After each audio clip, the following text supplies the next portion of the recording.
Our survivor is courageous. Her actions saved her own life.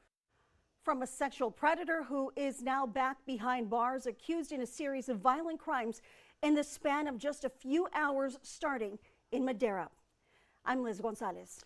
And I'm Monty Torres. We thank you for joining us tonight. We told you about the search for Otis McKinzy as breaking news last night at 10. At the time, Madera police only said he was accused of carjacking and kidnapping. And now we're learning more about what his accuser endured. Madera's police chief tonight using the term survivor to draw attention to her grit and determination to save herself from a predator. He was being monitored. He was under supervision by state parole. He was registering appropriately. He had served his full term. It's not like he was released early. Even so, Madera Police Chief Giacchino Chiramonte says Otis McKinzy kidnapped a woman Wednesday from the area of Yosemite and L Street in broad daylight, 1:30 in the afternoon. Drove home, parked in front of her residence, and as she got out of the vehicle, she was approached by Otis McKinzy. Police say McKinzy had been living in his car in the area for days, but the two did not know each other. He asked for money and put a sharp object into her. Didn't penetrate, but used it as his threat mechanism. Ordered her into the vehicle, at which time he physically assaulted her. Chiramonte says McKinzy drove the woman in her own car through Madera into an orchard where he put her in the trunk of the car. He then drove about an hour north to another orchard, this one near Merced. She was taken out and sexually assaulted. He ordered and forced her back into the vehicle, at this time in the passenger side of the vehicle, while still demanding money.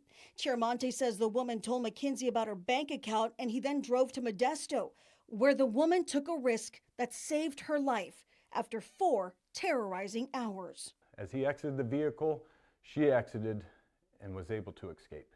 She sprinted to a local fast food restaurant where Good Samaritans assisted her, kept her safe, communicated with her that she'd be okay, and notified the police. McKinzy drove away and was arrested late Wednesday night in Elk Grove.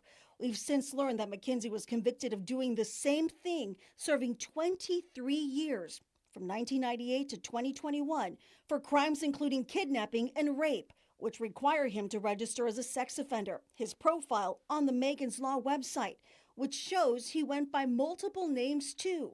Even his risk of reoffense was considered above average on one assessment, high on a second assessment. You had a sexual predator that had intent. It's more than just a victimization of one person. The whole community now has that same fear, and this will be in the hearts and minds of our community for a long while. Chief Chiramonte says that technology did help detectives in this case. They were able to trace some of McKinzy's trail because he had a GPS monitor, which is part of his condition for parole. However, they say that he cut that monitor off in Merced.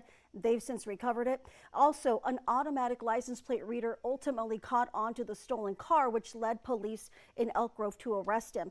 We're told that he's now back in Madera County, where he's being held without bail. Hi, I'm Monty Torres with Fox 26 News on YouTube. Thank you for checking out our YouTube channel, where we have loads of great content for you to choose from. And while you're here, why not click on the subscribe button right here? That way you can stay in touch with all the latest breaking news, everything news related within the Central Valley.